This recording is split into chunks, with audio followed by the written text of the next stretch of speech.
WXVT, Greenville, Greenwood, Cleveland. Delta News at 10 starts now. Hi everybody, I'm Kelly Rittenauer. Coming up on your Delta News at 10, a man is behind bars following an Indianola shooting. And the Kiwanis Club serves breakfast to the city of Greenville. Those stories in a minute, but first here's Eric with a first look at your weather. Eric. Thanks, Kelly. The great weather just continues to roll on here across the Ark-La-Miss. We did start off with a few clouds this morning before they burned off as we moved to the afternoon hours, warming up very nicely as we got back into the mid-60s for an afternoon high. But as we go into our Sunday, it looks like we'll see more clouds as we move into the afternoon hours, as we have that southerly flow bring a little bit more moisture in ahead of that, bringing that cloud cover into our area. And then as we move into the middle of next week, it looks like Mother Nature is going to remind us that winter is still here, as temperatures will fall off a little bit towards the middle of the week. And in your 7-day, I'll take a look at when you can expect the next chance of rain moving back into the Delta. All that coming up very shortly. Now back to Kelly. Thanks, Eric. Good evening, and thanks for being with us. Officials with the Indianola Police Department say they've made an arrest in yesterday's shooting. We told you about it last night on the news at 10. The incident happened yesterday in the late afternoon. Police Chief Richard O'Bannon says a family was in a car near the intersection of Highways 49 and 82 when one occupant fired a weapon, wounding another in the leg. They say the armed suspect has been arrested. The case is still under investigation by the Indianola Police Department. Well, the Kiwanis Club hosts their biggest fundraiser of the year. Event Chairman Janet Watson says preparations began underway at 4 a.m. this morning. And with an event this large, it takes a special kind of team to pull it off. Take care. Feeding the masses isn't easy.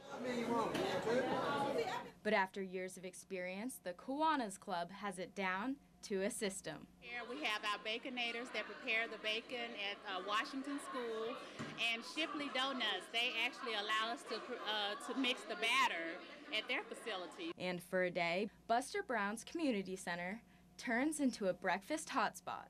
It's just an annual event that people mark on their calendar from year to year.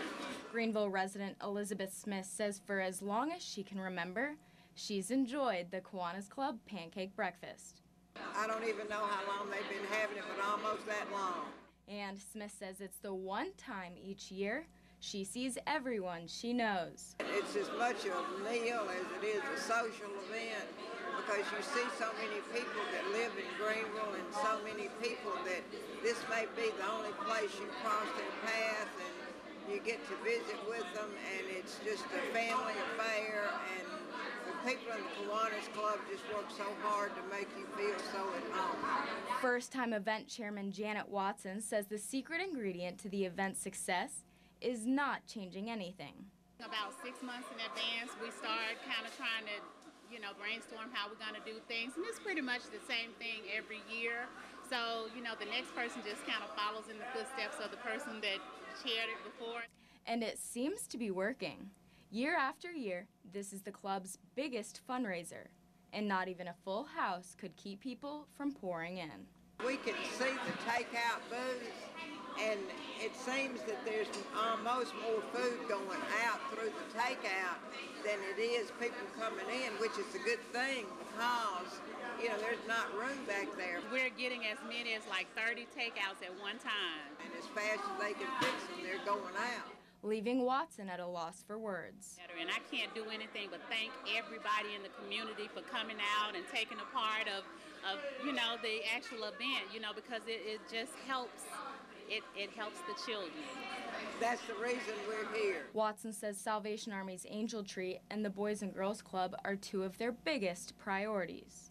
To be able to help out with the Angel Tree, where we can adopt the angels and actually give them something to look forward to, that's a big thing. And then the Boys and Girls Club. You have the children that need somewhere to go, to keep them out of trouble. As long as we can help the Boys and Girls Club and keep them open, then it's helping the children.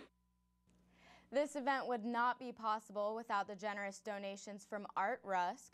Rusk is the manager of Bings County Market, and he donated all of the food and drinks for this delicious breakfast.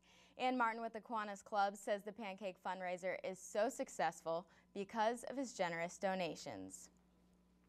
Hundreds of people visited their local courthouse today to get a fresh start. The Magnolia Bar Association conducted workshops for convicted criminals to get their records expunged. People convicted of misdemeanors or felonies met with attorneys to draft them a petition to clear their records. The petitions will be filed with the state judiciary system first thing on Monday. From there, a judge will review the petition and sign it, wiping clear the criminal's record. It is a huge step, a momentous step, in getting these people a second chance on life. With people's records cleared, it could help them find a job and get their lives back on the right path. More people are insured under Obamacare after a health care forum in Mount Bayou this morning. The forum was hosted by 2nd District Congressman Benny Thompson. The Mobile Humana office and other organizations helped people enroll for Obamacare.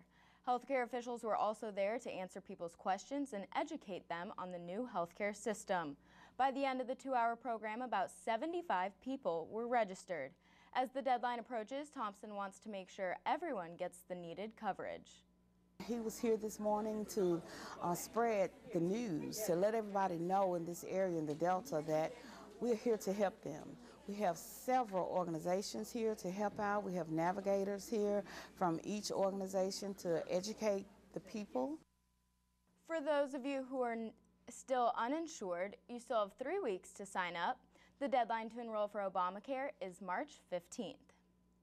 In honor of Black History Month, the Center of Knowledge in Greenville held a Savior's Day convention. The event began with the crowd honoring Black pioneers who fought for Black people's rights. Honoring the Black roots of martial arts, Master Ricky Johnson gave the audience some easy self-defense techniques. WXVT's Vernon Turner was a guest speaker and discussed the poor education system in the Delta and the need for young African Americans to learn more about Black leaders. Savior's Day celebrates the birth of Master Wallace Fard Muhammad, who founded the Nation of Islam.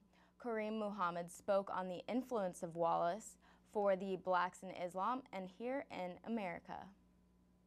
But we champion a hard-working Black man that has been working on